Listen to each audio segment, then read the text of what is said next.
started early, I guess.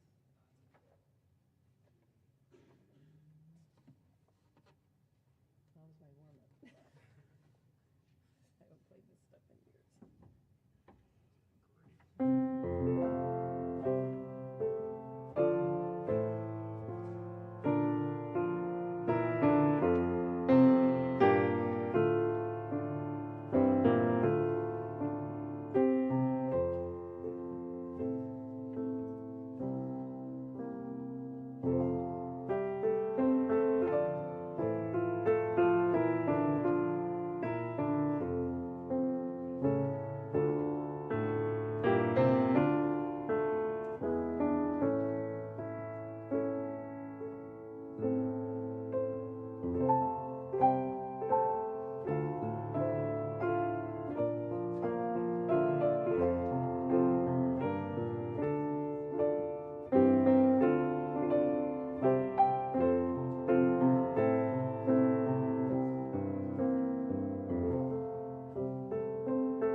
Thank you, Tish.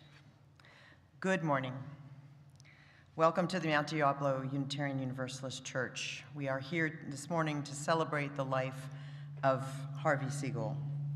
Whether you are here in person or gathering with us online, watching this service later through the recording, we're glad that you have taken some time to remember Harvey and his unique and irrepressible love for life.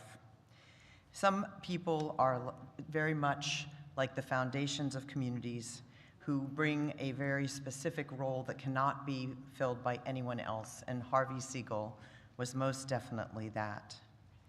I have some words from Marcel Proust, and we actually read these in Jackie's service as well. They were chosen by Harvey and Jackie's friend, Emily Eam. Let us be grateful to people who make us happy. They are gardeners who make our souls blossom. I'm not sure that Harvey would actually approve of that whole quote, especially the soul part. So just to be really clear that this is Harvey's service, I have two philosophical puns. Can't stop, won't stop, and Descartes before divorce. So that's it. So that's more in the spirit of bringing Harvey into the room. And we're so grateful to be able to celebrate and to hear from those who knew and loved him best. And as we go into this time, we will also have some more words from Proust. The real voyage of discovery consists not in seeking new landscapes, but in having new eyes. A change in the weather is sufficient to recreate the world and ourselves. And I think Harvey Segal was uniquely qualified to recreate the world on a regular basis due to his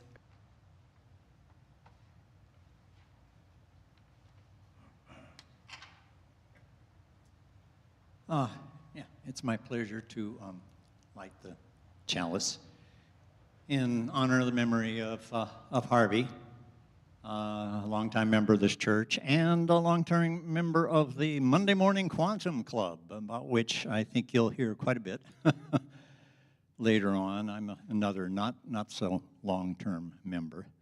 I didn't know Harvey terribly well, but I had a sense of kinship with him. We were both sociologists.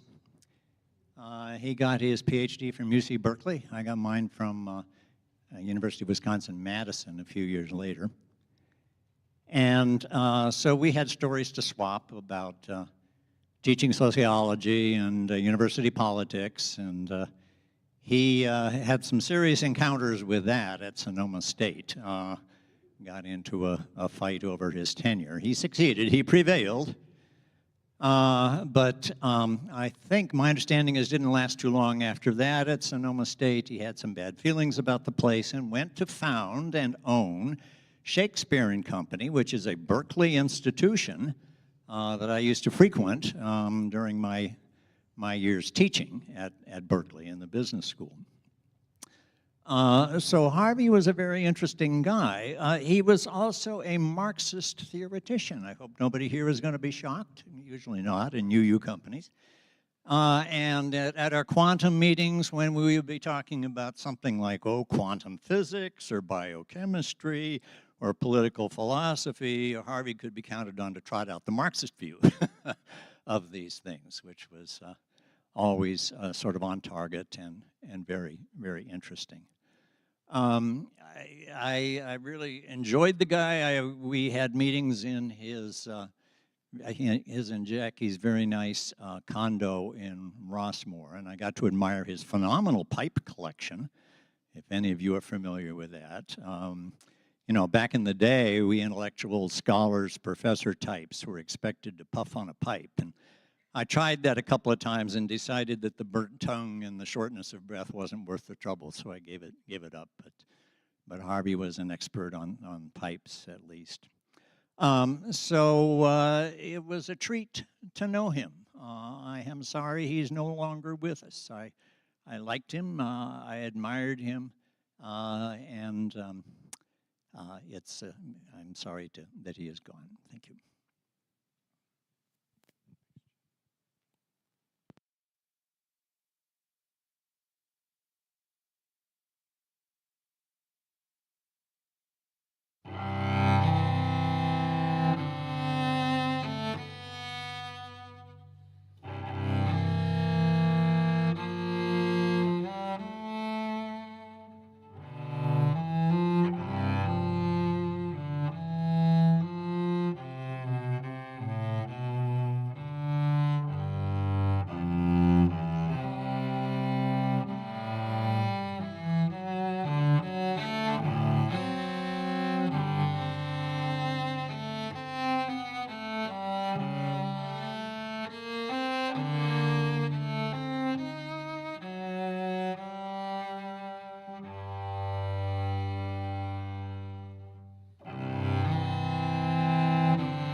Thank you for that, Douglas. That was beautiful. It is my great honor to present a brief sketch of Harvey's life, and then we'll hear from those who have stories to add. And there are many, many stories out there, so I know we'll be hearing them in the reception as well. But I'm grateful to Lizka and also to Julian for sharing this so generously of their memories to create this remembrance. On November 21st in 1938, in New York City, Harvey Segal was born to Harold and Sarah Segal.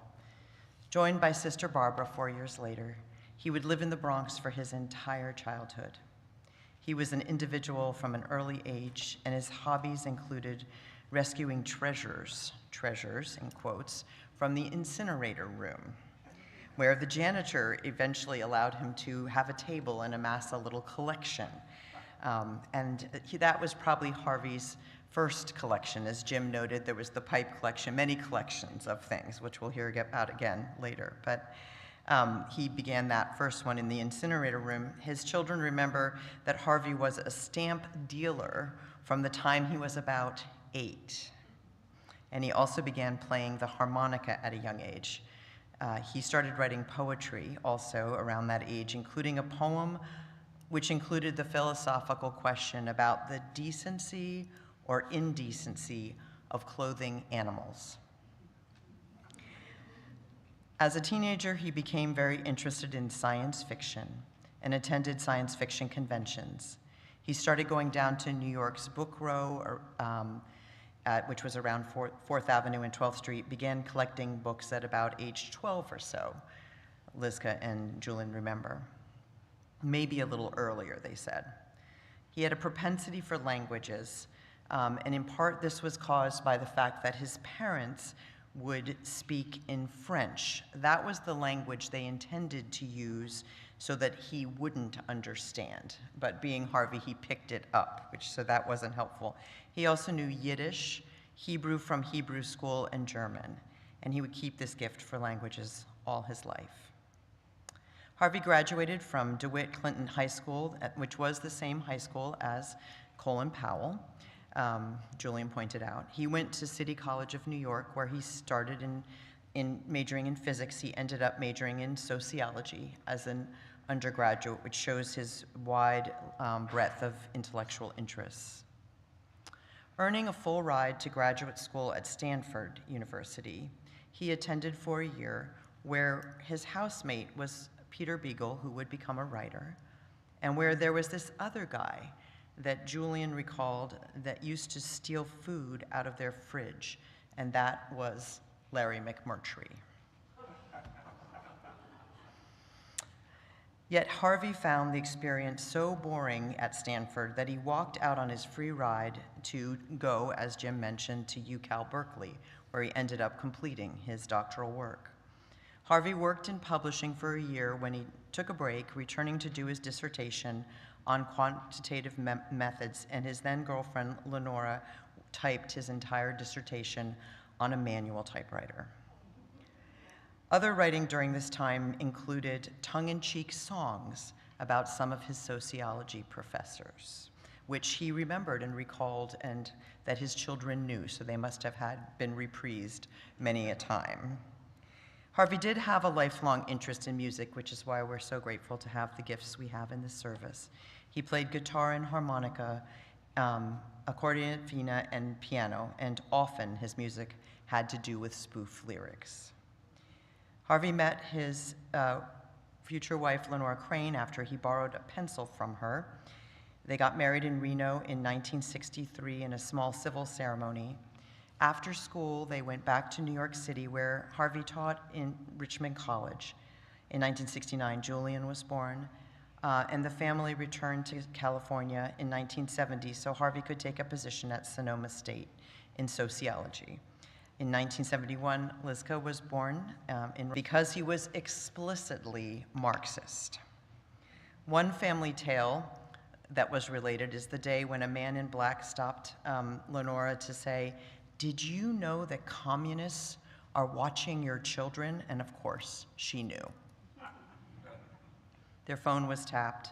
Students would come over and discuss the revolution, play guitar, and drink, and there were lots of parties where Heidegger would be discussed. Harvey would tape his lectures, and then people would continue to listen to them, and his interests were broad. He was interested in writing lyrics to folk songs, and also he was interested in nuclear deterrence, just to give two examples of the range again. In 1982, Harvey and Julian became involved in protests at the Concord Naval Weapons Station, and he found out that one of the leaders of that group was from this congregation, which is one of the reasons he came here. Lizka mentioned that he was also having these spiritual experiences, including going up to Chico, where they were testing people on blood pressure, and one person that he interacted with said that you were sent by God to save my life with your readings. So Harvey concluded that there's something more, but it's not what other people think. So at that point, he became less of an atheist, more of an agnostic, and never traditional in his beliefs. I think that's fair to say. Harvey never thought of God as having a personality, and he tried out different religious communities through his life. He started teaching here at the middle school youth, and Liska was part of one of those classes. She recalls that the class for middle schoolers included a Marxist critique of the book Ferdinand the Bull. Harvey's conclusion in that lesson was that everybody should have an opportunity to tap into that side of themselves that is not commodifiable, which is a good teaching for our times as well. So he was prescient in that. Through members here, Bob and Bonnie Daines, Harvey met Jackie Segal, who would become his significant partner in life. Harvey left teaching to go to work for Shakespeare and Company in 1985 for the original owner, Bill Cartwright. In 1988, when the bookstore came up for sale, Jackie talked them into buying it. Liz remembers walking past that bookstore as a child and having Harvey say that he would own it one day. Every Sunday, Harvey would read the New York Times and the New York Review of Books and get whatever books were on the list. And he would also read poetry to his children all the time. On a trip to Muir Woods, Harvey proposed to Jackie, and she said, "Ask again in 10 years." So he waited 10 years, and then he proposed again in Muir Woods. They were married in 1997, and they shared together 35 years of time. Harvey attended many events here, and Jackie and Harvey shared their many common interests, especially their love of books. And Harvey and Jackie, of course, also were both business and life partners, owning 4 bookstores over time. Liska recalls that they both worked very hard. They would take calls about the store into the evening and also worked as an effective team with Jackie's business acumen and Harvey's amazing love and knowledge of books. They also loved gourmet dining and travel. Jackie and Harvey moved to Rossmore and put the same energy and love into building community there as they had into their previous communities.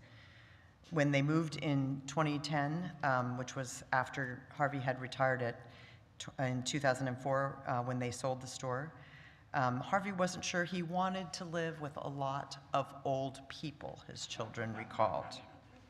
Jackie said it would be like a resort, and Harvey said, yeah, like a last resort. So Harvey got very involved there, though, especially with music. He also belonged to the physics club, the quantum group. They recalled that the atheists had to ask him to leave because he had to keep suggesting that there might be more.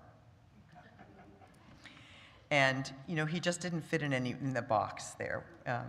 In recent years, the Rossmore community was definitely their base at the end of their life. A special group there was the film group that they were both part of forming. In his later years, Harvey continued to go to events regularly. Here, he was an amazing force in our ministers class for more than a decade. When I would turn to him as my expert witness on a range of subjects from sociology to philosophy to history, and often religion as well, ironically. Also, almost every week there were puns. Harvey loved beautiful things of all kinds. He collected books on James Joyce and the Mayans, Alice in Wonderland, and Don Quixote in many languages. When his health was declining, Jackie took care of him. He had a number of kinds of dementia that developed over the years, including Alzheimer's. After Jackie's sudden death in 2022, Harvey went out to Colorado to live near Lisca. In a highlight of his life there, she said, were their weekly trips to the Goodwill, where he would continue collecting little figurines every week. Even when he broke his leg, she said, and was in a wheelchair, they somehow got someone to take them to the Goodwill. In the end, even with the dementia, Harvey still loved books and food and wine and crack jokes. And even when he was no longer able to speak, he would still look at books with photographs of nature. He could quote poetry almost to the end of when he lost his power of speech, they recalled. A truly unique character with a deep intellect, love of knowledge, passion for what was right, and the ability to savor and enjoy life, Harvey Segal's parting leaves a hole in the fabric of the world.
We are now honored to hear from some of the people who knew Harvey the best, Lizka, Julian, and Bonnie.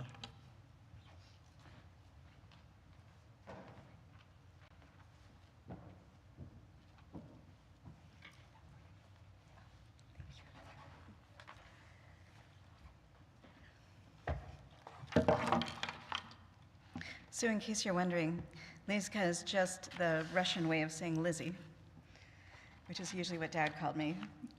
So one of my favorite memories of Dad is that when I used to wake up in the middle of the night, I was about 3 or 4 years old, and I would go into the kitchen and sit on the floor in front of the refrigerator and drag out the mayonnaise and the bread and make myself a mayonnaise sandwich.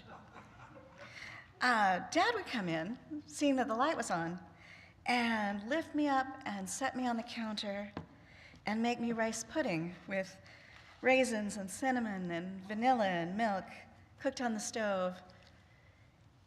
He put a lot of work and effort into it. He never minded that I was up in the middle of the night.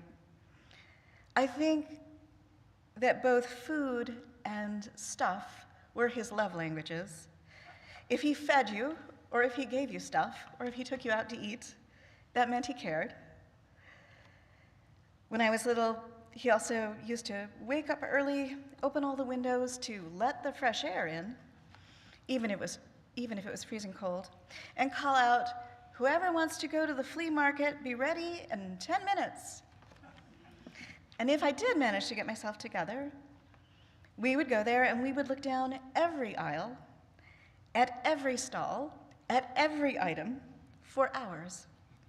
I would usually wind up with a stuffed animal or some costume jewelry, something I really didn't need, but was thrilled that he bought me.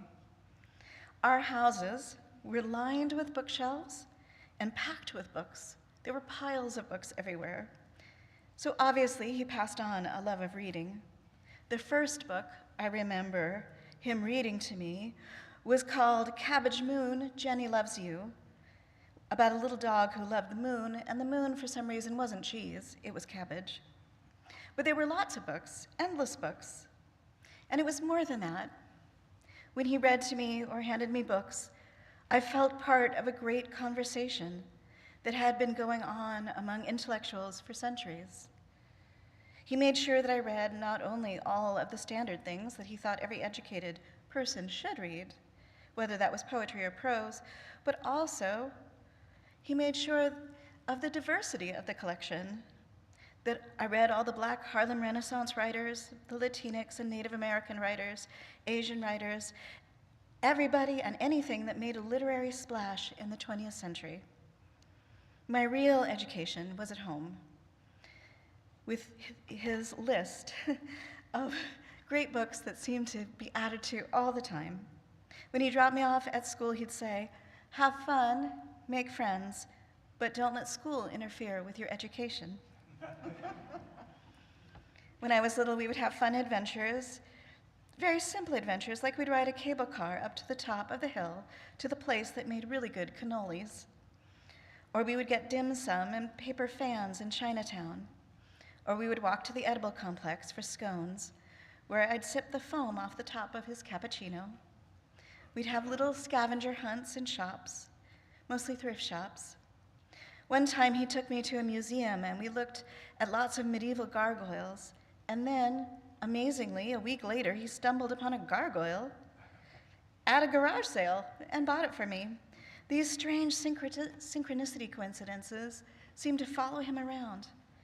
Whether we were thinking about something or talking about something or learning about something, he would then find it at the thrift store or the garage sale. Or even if I just said I was into something, like, "Hey, now I'm into the artist Matisse," or "Now I'm into Japanese kimonos," he would find the perfect book or toy or even kimono to go with that theme, always somewhere used. He encouraged deep dives into niche interests, and that too was an education. In the last few years, he had significant dementia. He had trouble holding on to memories or facts or logic. It was like years were being erased. Eventually, he could only remember the distant past. the week that Jackie died, that awful week, when I came back to his place at Rossmore, he opened the door and he had this look on his face like, my goodness, thank goodness, my baby has come home. And it looked just like I feel about my baby. So I knew I had to bring him home with me to Colorado. The night that Jackie died, he told me the story of his life as a story of a series of terrible things that he had survived, with her death being the worst. And it was a sad story, but ultimately it was a story about resilience, about having lived through all of those changes and losses. It's funny about dementia, it really changes people, but with Dad, it actually made him softer. He focused on simple things: food, books, going thrifting. He smiled a lot. He could remember who he loved and what he loved to do, even if he didn't remember much else. Sometimes he would have a flash of memories and remember and quote to me long passages of poetry, where I would just make some reference to Shakespeare and hear the rest of the passage, and every once in a while, he would say a few sentences in French. At the end of his life, he was much calmer than I'd ever seen him. He had to depend on other people, and he had to depend on the idea that the world was a safe place and would take care of him, that other people could be relied on to take care of him for even basic needs. And I think he believed that in the last 2 years of his life in a way that he was unable to believe it all the years before, even in his childhood. This ability to trust that the world was actually an okay place and he would be taken care of. People with dementia achieve what those of us who are younger and more anxious try to achieve but can't. They live in the moment. They live as if simply existing and having sensations and feelings is enough. I can't even predict how much meditating I would have to do to live in the moment like he did at the end. He would look for smooth rocks on the ground. He would notice the trees and the scenery and the art on the walls. He would sit and feel the sun on his face. He would act as if now is all we have. And actually, it is. If he ever got anxious in the last few weeks, he would just sit with a book and look at the pictures. He was also very polite at the end, very well-mannered, full of please and thank you, and won't you join me, and have you eaten? And you should try some of this. He shared everything he could. He barely ate at the end, but he invited me to every time. If you haven't spent a lot of time with someone in their last years of dementia, I actually recommend that you do. In my experience, who they are is still there. My dad, at the end, was generous and loving and inviting, and frequently saying, "You should have some of what I'm having. It just tastes great." Thank you.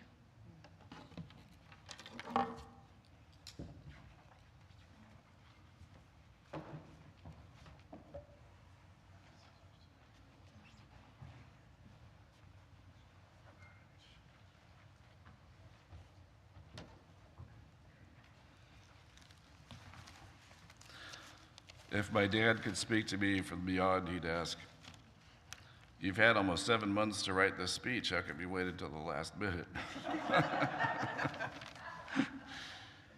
My dad, Harvey, was talking to a friend about life and death, and his friend said, "Life is not really a gift exactly. It is more of a loan," to which my dad replied, "Okay, it's a loan, but it's that balloon payment at the end that I'm worried about." My dad lived like this Kurt Vonnegut quotation: "Practice any art, music, singing, dancing, acting, drawing, painting, sculpting, poetry, fiction, essays, reportage, no matter how well or badly, not to get money or fame, but to experience becoming, to find out what's inside you, to make your soul grow. His areas were writing and music. And he encouraged my sister and I in our musical and writing endeavors. Who was Harvey Segal, our dad? Professor, punster, harmonica player, amateur James Joyce scholar, bookstore owner, book collector, foodie, lover of travel, cat lover, dogs not so much.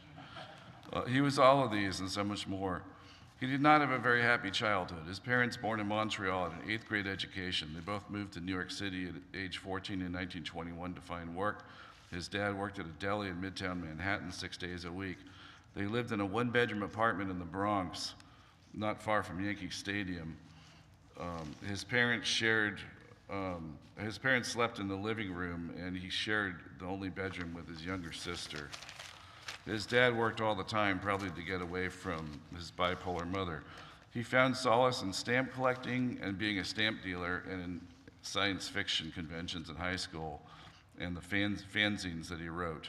He went to nearby City College, got a full graduate school ride to Stanford Graduate School. Life on the farm was too dull for a New York City boy, so he transferred to Berkeley, where he met our mother. He and my mom spent a few years back east, and then he accepted a job at Sonoma State, where his friend Marvin Scott was department chair.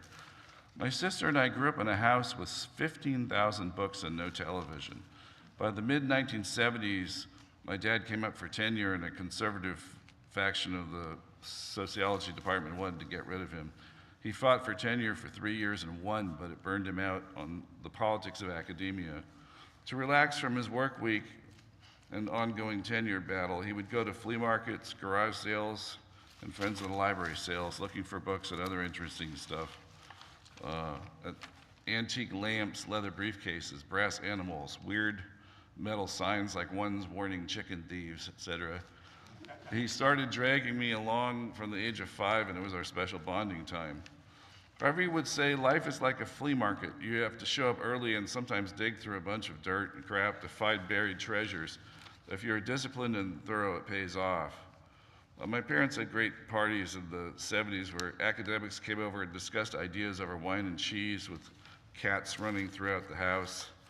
And this is what I thought adult life was like for everybody. I had no idea how weird a childhood I had. After he left teaching around 1983, he had various jobs, research, etc. He got a job at Shakespeare Company in 1985 as a used bookstore clerk to learn the business from the inside and hopefully open a store like that in a few years. He and I started going to nuclear weapons protests in 1981-82 at the Concord Naval Weapons Station. We discovered that the Nuclear Freeze Initiative group was an offshoot of MDUC, so we both decided to come check out the church here. And I joined the youth group a year or so later. My sister joined the youth group. Harvey discovered he was simpatico with many of the people who were members of MDUC.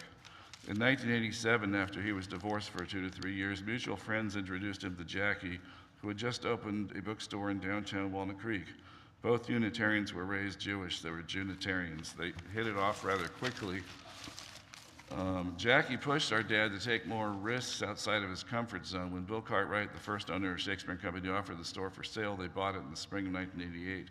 He loved being a bookstore owner, even if he was not thrilled with the hassles of Telegraph Avenue with People's Park right around the corner.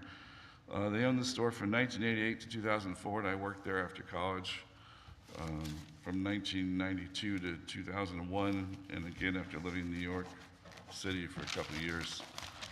Both he and Jackie were in the primarily used book business at the right time, mostly pre-internet.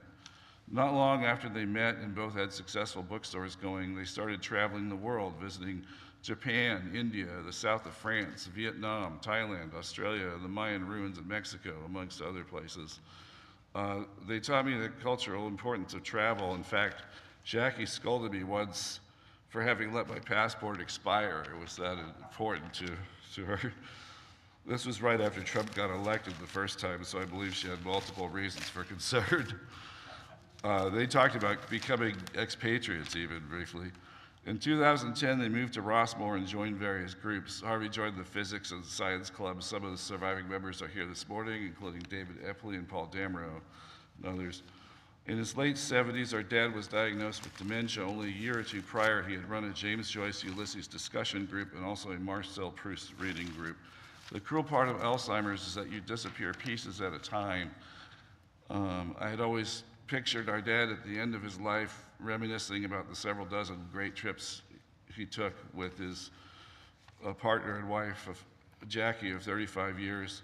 When a loved one has Alzheimer's or dementia, you cry over the pieces of them that you lose a bit at a time.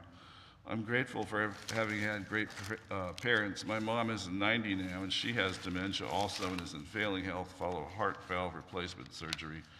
My dad and my mom gave me and my sister our intellect.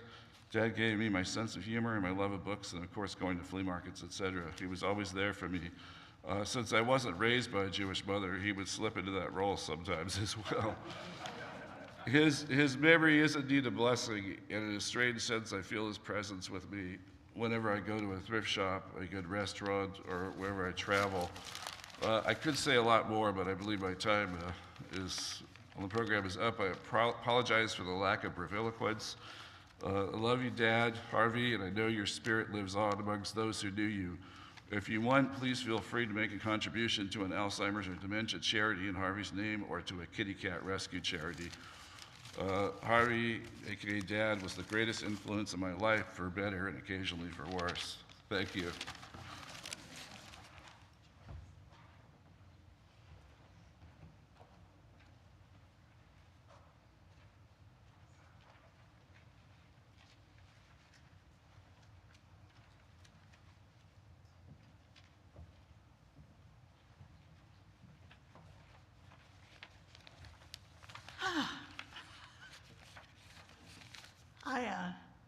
I learned something today. Even though I knew Jackie for 50 years. So I met Harvey through Jackie because she had just opened her bookstore. It was the smallest one that was across the street from the big one. And part of what Harvey did in his spare time was he went to other stores who had just opened. And typical Harvey, he knew there'd be bargains there because if the person just opened the store, then they didn't really know what everything cost. So he was ready to really do well every new bookstore he came to, and he continued this, throughout his life. And here was Jackie, neophyte, and the perfect opportunity. And something went between them on that day. And after a while, in the store, he kept looking and looking. And after a while, he made a little collection of books and said, "These books, you're not charging enough for." So somehow or other, I think, she smiled nicely and talked to him nicely, and she understood what he was doing, but not that it was going to do her any good. So anyway, it was just, the way she told the story was just hysterical. This really nice man, who had given her all this advice, which he, of course, continued to do throughout his life, but it was amazing what she had to say about how kind he was. And if you knew Harvey, you knew kindness meant a lot. He took his time. He took his time. If he liked you, he just did anything for you that you needed. It was, I miss him. I miss him a lot. With my second husband, we did a lot of travel. And then one of the things that we did together, which I just absolutely loved, is the second husband and I, had a booth in an antique store, and so we collected fountain pens, really exciting things. And they were, Jackie and Harvey were out for books. So we would leave and go, oh, for the weekend, maybe an extra day here and there. And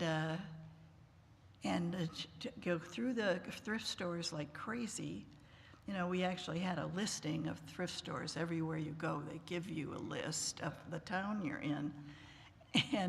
And we would be going through things in the store. By the end of the day, our hands were absolutely filthy. And sometimes they were, you know, we were even on the clothes and this and that. And it was wonderful. We had so much fun. Harvey would fill up the van with books. And then we go home and we take showers, wash our hands, not home, go to a hotel, motel, anything, and get dressed and go out to dinner because we didn't dare walk into anything. And the funny thing was spending your whole day in a thrift store and then finding the best hotel in town or the best restaurant in town and live like kings. It was just fun. We had so much fun. When we'd start on one of these trips, Jackie would put on the road again. And so I would be singing and she would be half singing and my husband would be half singing.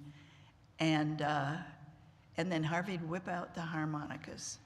And and I didn't know this, I mean, you have to have all these different harmonicas to play in every key. And it was hysterical. He'd be going through the harmonicas and then he'd start playing the harmonica and then we'd do a bunch of other songs. And he could be the funniest guy in the world. The puns were just never ending. And he was very, very kind. When my second husband started having difficulties getting around, and Harvey would say, well, we have to be patient. You know, he's been so good to us. We have to be good to him. He needs it. And would be explaining to me how to do this. It was just a wonderful time. And one of the things, I know a lot of people had difficulty with Harvey because he was right, always, always, never wrong. And as my first and third husband said today, you know, he didn't suffer fools. Didn't suffer fools. He absolutely didn't. I could go on, but I'm not going to, so thank you. And I'm sorry if some of you didn't know Harvey, you missed a great experience.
This is a message from Stanley Spanger, former manager of Shakespeare and Company Books.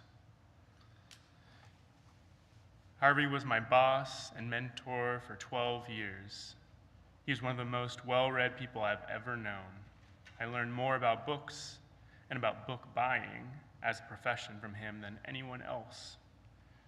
So much so that I almost have a chip on my shoulder about it. I still dream about the store. Sometimes I dream I'm back at the front counter with Harvey and Julian. Sometimes I'm there alone, thinking Harvey will stop at any moment. Once I dreamed that Julian and I had opened a late-night club secretly, hidden behind the metaphysics section. The store itself is gone now. John Waber, who I also worked with there and who became the final owner, had to close it in 2015. The corner lost a little piece of its historic memory when it disappeared. The tiny copy of Picasso's Shakespeare etching that I carved into the wet sidewalk concrete beside the front door decades ago had been bulldozed away. Even the coffee shop and noodle shop that replaced it are gone. But in my mind, the place is still there. Harvey was my first real boss. I convinced him to make me manager, a decision I suspect he continued to question long after he made it. He could be irascible. The book trade at Telegraph and Dwight, half a block from People's Park, was not for the faint of heart. And Harvey survived it by being tougher than anything that walked through that front door. When I visited our sister store in Walnut Creek, Bonanza Street Books, it felt like another planet entirely. Over the years, he mellowed, especially when his daughter, Lizka, was around. Then the whole thing became strangely like a Haley Mills movie, with Harvey cast as a crusty but benevolent Burl Ives character. What I learned from him made me a professional book buyer, but I think he also respected the fact that at the same time, I was working for him. I was running a full-time repertory theater company, the sort of impossible thing people attempt when they are young and possess energy they later discover was finite. He came to see me play Caliban in The Tempest. Afterwards, he told me I made a good monster.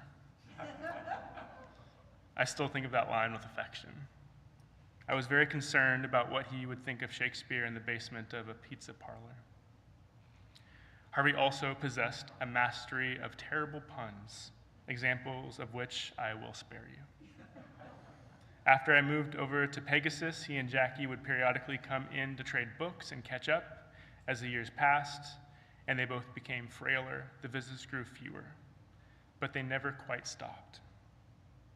One day, Harvey came in, looked at me carefully, and said with genuine sadness, "You never looked old until now." I laughed. I had fallen asleep in the back room during my break and had woken up looking like a Shar-Pei, but I didn't bother explaining that. Later, though, I understood what he meant. Sometimes, time suddenly becomes visible to us through other people. Looking back now, having Harvey at the helm while I worked there was a blessing. I was still trying to find my footing in the world he already had. He was a trim Falstaff of a personality, a dark Santa Claus.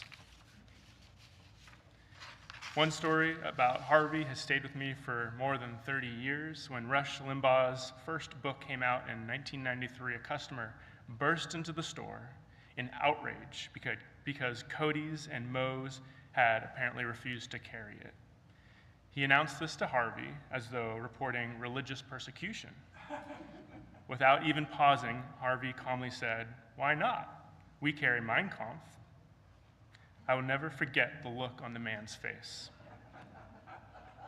And I was never prouder of working there. I think Harvey wanted to be a writer.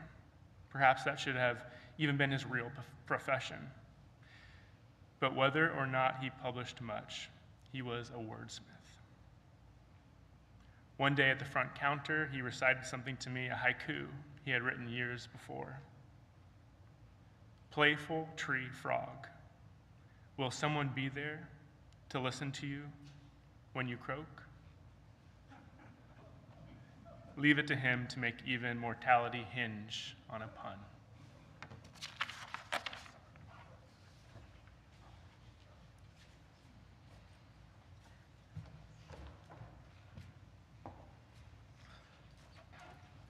Hello, my name is Jeff, and I'm a thrift store addict. This is the right meeting, isn't it?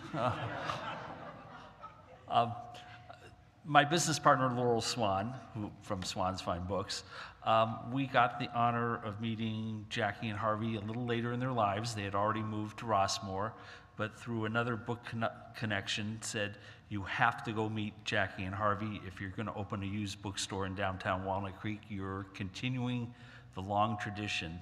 And they were just so proud of Laurel, and to a lesser extent myself, of bringing knowledge and joy to a community. And I think that's what was really the basis of both Jackie and Harvey, of bringing the joy of literature and education and knowledge to those around them. And it was just such an honor and privilege to be invited to have dinner at their home on multiple occasions. And we would get together with other booksellers and go out to dinner, nice dinners at nice restaurants, and talk about our latest book finds and things that Laurel and Harvey were reading. And he was just a treasure and a wealth of knowledge. And I think the story that will always stay with me, we were invited to their home one evening, and I had found my latest treasure at a thrift store during an estate sale. And Harvey was seated on a couch at the far end of the living room, and I walked it in. It was a thin little book, and he spouted out the title and the author, and said, and this was from a big distance, and I was just astounded that he knew it without even looking at the title or anything about the book. He just knew it right away from this tiny little spine. I was just amazed and dazzled by his knowledge and expertise, and he was so willing and generous to share that knowledge with both Laurel and myself, and a very giving person. And now I continue on his tradition. Just this morning, we missed Julian. I was at an estate sale this morning. Julian, where were you? So it was a privilege to be part of Harvey's life, and I'm sure Laurel feels the same way. And it's just wonderful to see all of you here today, and we'll always have such fond memories of Harvey and Jackie. Thanks.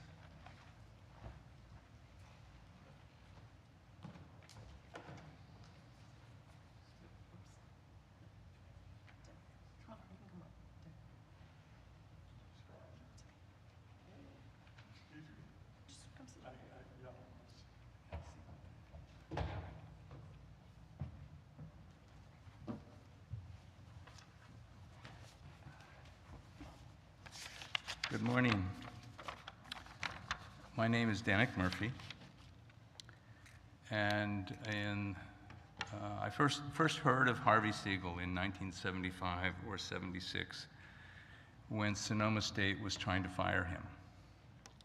I was living in Palo Alto and had wanted to go back and finish my BA, so I was looking at different colleges and universities around the greater Bay Area, and so I enrolled at Sonoma State.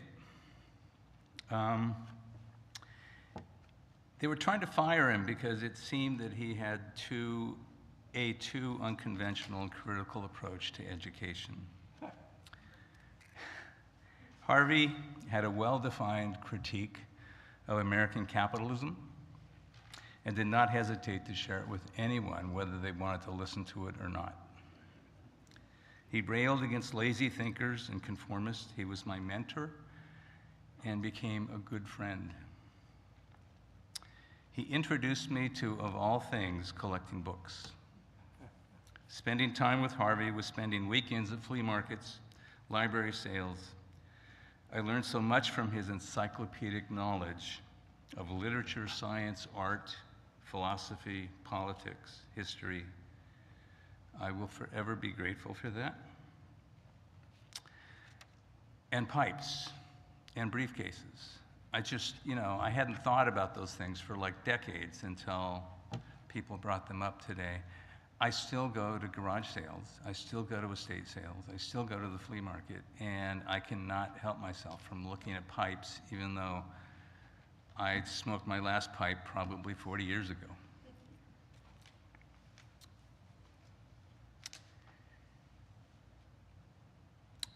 I lost touch with Harvey after I moved to England after graduating from Sonoma State, except for when I showed up at Shakespeare's with four banana boxes of books, and Harvey was behind the counter. We talked for a while and spent a little bit of time together, not a lot, as sometimes old friends lose touch with each other. But I can tell you a couple of things. Harvey changed my life. I grew up in a home with no books. I was the slow reader in the 4th grade and held back a year because of that. And when I met Harvey, books just opened up everything. And I actually made the down payment on my first house by selling a first American edition of James Joyce, Finnegan's Wake, and about half of my library at that point. I bought and sold books and other kinds I bought and sold books on the Sonoma State lawn, to students. I made a living buying and selling things for quite a while,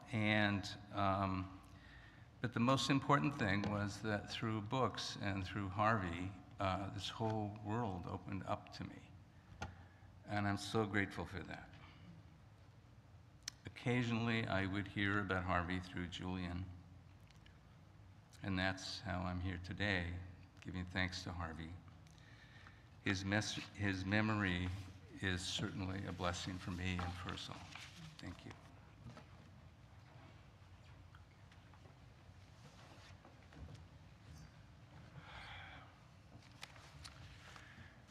I've got some notes today, not because I have trouble remembering Harvey, but I have trouble not talking too much. Harvey was a good friend and a true bibliophile. We shared a love of books and an interest in talking about many things. When Harvey uttered the phrase, that's very interesting, he knew that his mind was fully engaged and that a wise, usually appreciative analysis would follow, from which the enjoyable conversation could evolve. And we shared the joy of making each other laugh. As those of you who knew him and have heard the many reminiscences today realized he had a very sly sense of humor and was an inveterate punster who delighted in wordplay. In fact, if I were lucky enough to still remember some of his great puns, as some folks actually did today, I knew he would appreciate my sharing them with you as one of the most fitting ways to remember him. Alas, they were too subtle and elusive to hang on to for very long, at least for me. So I must fail him and you today. I got to know him through Shakespeare and Company.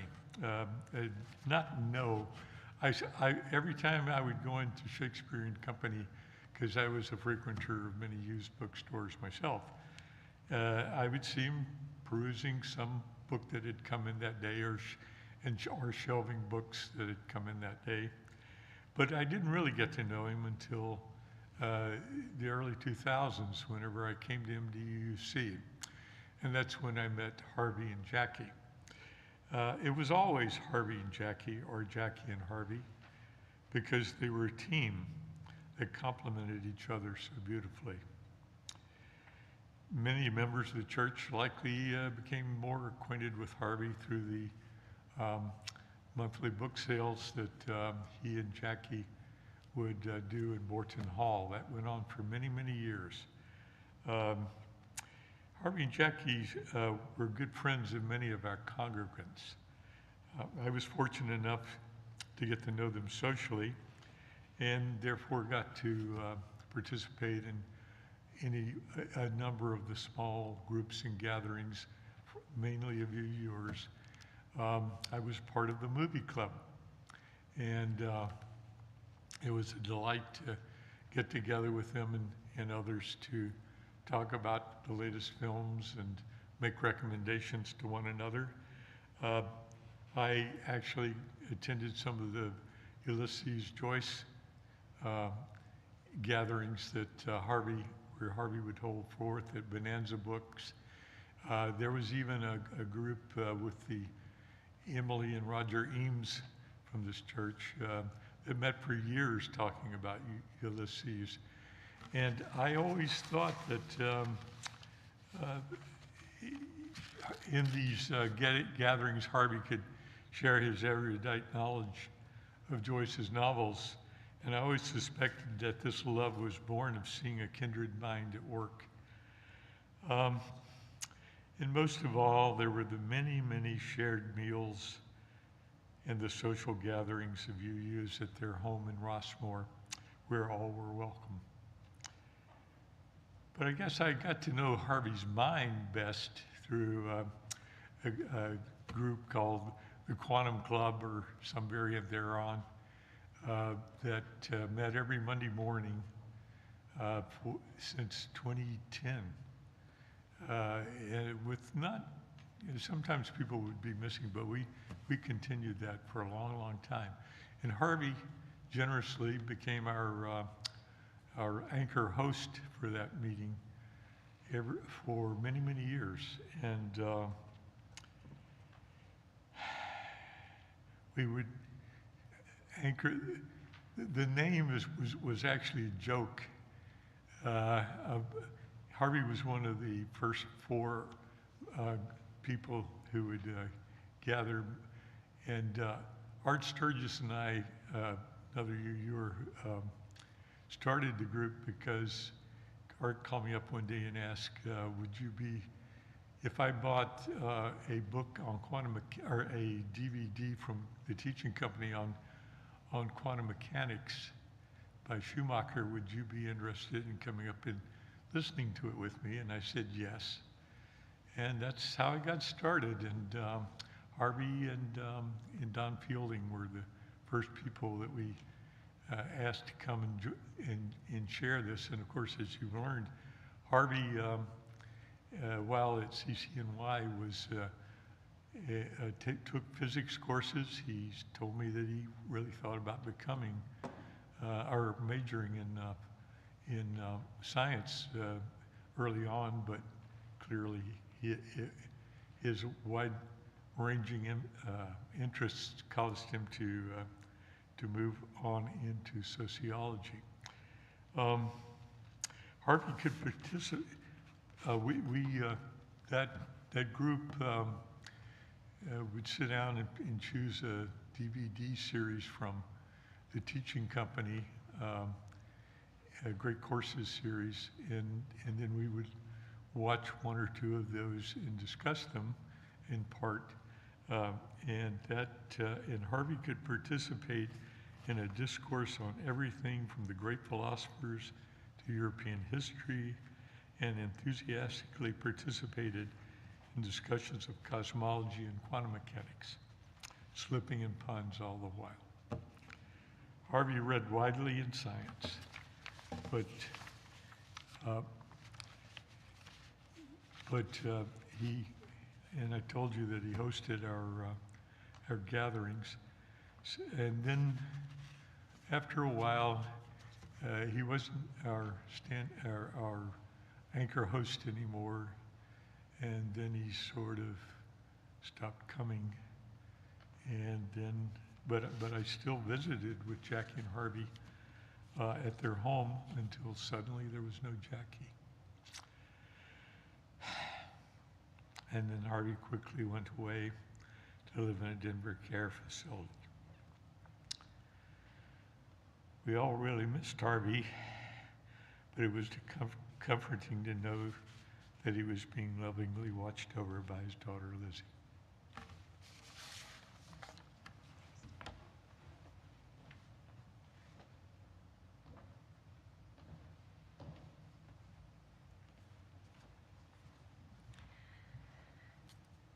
So we have the opportunity. Thank you to everyone who has spoken and really brought Harvey into the room. And now we're going to Just as we come towards the end of this time, formal time of remembering Harvey, we have some quotes that Lizka and Julian put together that reflect Harvey's a range of intellectual ideas, and we have some pictures that Julian put together. So we're going to share those with you. As some of you, if you've been to memorials, we often do music, but these words seemed appropriate for this one, so we were going to get started. And I may skip to a different one. Yeah, so. The first set is from Karl Marx. The philosophers have only interpreted the world in various ways. The point, however, is to change it. Also Karl Marx. Can you hear me? Yeah. Also Karl Marx. Surround yourself with people who make you happy, people who make you laugh, who help you when you're in need, people who genuinely care. They are the ones worth keeping in your life. Everyone else is just passing through. Religion is the impetus of the human mind to deal with occurrences it cannot understand. Hegel remarks somewhere that all great world historical facts and personages occur, as it were, twice. He has forgotten to add the first time as tragedy, the second as farce. And from James Joyce, I will tell you what I will do and what I will not do.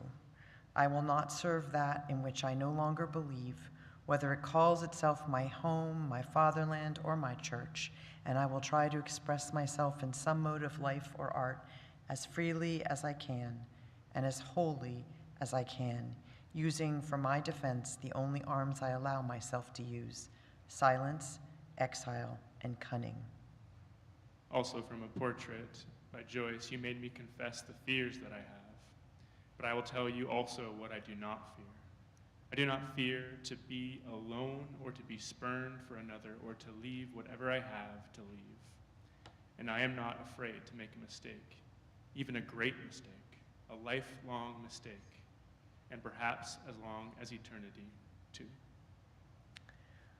Oh, welcome, O life, I go to encounter for the millionth time the reality of experience and to forge in the smithy of my soul the uncreated conscience of my race. And this one is from Dubliners, James Joyce. I wanted real adventures to happen to myself, but real adventures, I reflected, do not happen to people who remain at home. They must be sought abroad. From Lewis Carroll, why sometimes I've believed as many as 6 impossible things before breakfast. And this from the Cheshire Cat, or actually Lewis Carroll. Alice says, where should I go? And the Cheshire Cat says, that depends on where you want to end up. From Alice in Wonderland, we're all mad here. I'm mad, you're mad, you must be, or you wouldn't be here. Lewis Carroll, I could tell you my adventures, but it's no use going back to yesterday because I was a different person then. And from Balzac, solitude is fine, but you need someone to tell that solitude is fine. And again from Balzac, I'm a great poet.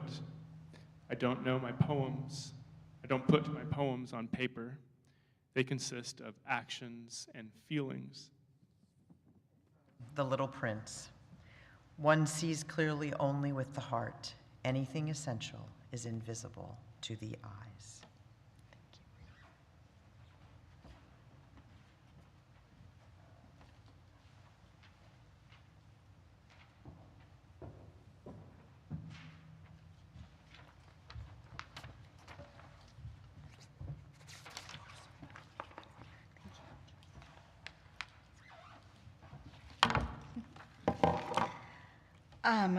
At this point, I want to share just a couple of things from my religious tradition. The first, which, sorry to have skipped over earlier, is a quote from Acts attributed to Luke, translation New Revised Standard Version. And they continued steadfastly in the apostles' doctrine and fellowship, and in the breaking of bread and in prayers. And awe came upon every soul, And many wonders and signs were done by the apostles, and all that believed were together and had all things in common, and sold their possessions and goods, and parted them to all persons, as every person had need. I chose that one, of course, because it shows how Marxist the scriptures really are. And the other part of my tradition that I'd like to share is that I do a lot of memorial services, and in each one I make sure to have a commendation. In a Christian service, it's the part of the service where you say, "We were given this person by God, and now we hand them back to God." So I asked myself what he would want me to say in his case, what the equivalent thing to say would be, knowing that he saw the divine slightly differently than I do. And I think it's this, that people come into our lives and they are of inestimable sacred worth. And we're blessed to have known them, always for too short a time. So we were blessed to have known my dad, Harvey. And now we have to acknowledge that it's time to give him back. So to whom or to what do we give him back? To the ground of all being? To the source? To the élan vital? To the collective consciousness? To the whole that is always greater than the sum of its parts? To the universe? To the force? To the great recycling of energies? To the mystery? To the grand adventure that awaits, whatever it may be? Reluctantly and sadly, but with trust, we now hand him back, knowing there is more to all this than meets the eye, and that death is not really the end. Thank you.